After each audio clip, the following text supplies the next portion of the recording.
پیشخانیمو بسیار خوبصورت پارک.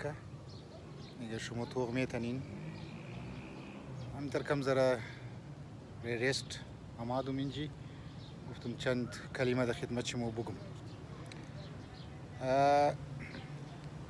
شیعه واقعی در نظر معصومین علیه السلام کی است؟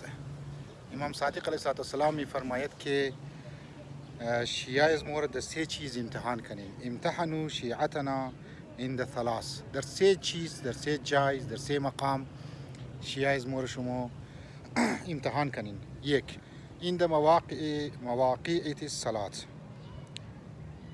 یعنی عند مواقع الصلاة، مواقع صلات که کیف محافظتهم، که نماز چطور کست محافظت مونه، یا سری وقت میخوانه سری وقت نمیخوانه، سستی مونه یا نمونه. لذا یکی از نشانی های شیعه که پایبند به نماز خواسته، خاصا نماز صبح که انسان باید طرفش توجه بده. کیف محافظتهم علیها. یک. دو، و عند اسرارهم کیف حفظهم لها عند عدونا. دوم چیزی که بسیار مهم است او درباره اسرار است، یعنی سر، رازدار است. هنگامی چی رازداری مومن برادر کو که ای بهایش خدا نخواسته فاش نکنه یا گو گپ که اگر زد گرشی بگینیر گپ گیر کس نگی بس او رفته گیر گو کس دیگر نگه.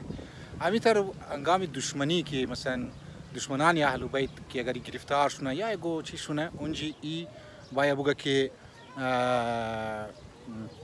مثلا رازی اهل بیت را، رازی گبهای اهل بیت را مثلا در زمانه که سیاسی حکومت باشه اونجی ای رازدار که استفاش کنه. ای دو.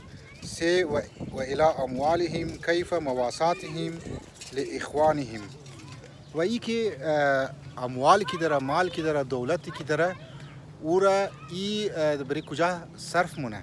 آیا واقعا ای برای غریبا، فقرا، برای برادران ایمانی خو که اونا فقیر هستن پیسه ندارن در اونجی پیسه خور خرج مونه یا نمونه، یعنی کمک به فقرا، کمک به نادار افراد. لذا یک بسیار مسئله بسیار مهم است در منی سوسایتی از مو که از یک طرف فضول خرچی بسیار زیاد میشه، از یک طرف میگن افرادهای بسیار غریب هم در منی معاشره مو است. دیگه اینها را باید طرفش توجه مو بدی. و الا اگر سه چیز که البته نشانیه دیگه هم است، اگر سه چیز نباشه او شیعه نیست. اول چی نماز، حفظ راز، و سوم چی که برادران خو، همسایگای خو، رشته دارهای خو که غریب است که از ناچقص ای کمک مونه. پروردگار عالم مر توفیق بده که شیعه واقعی اهل بیت علیهم السلام باشی. و السلام علیکم و رحمت الله و برکاته.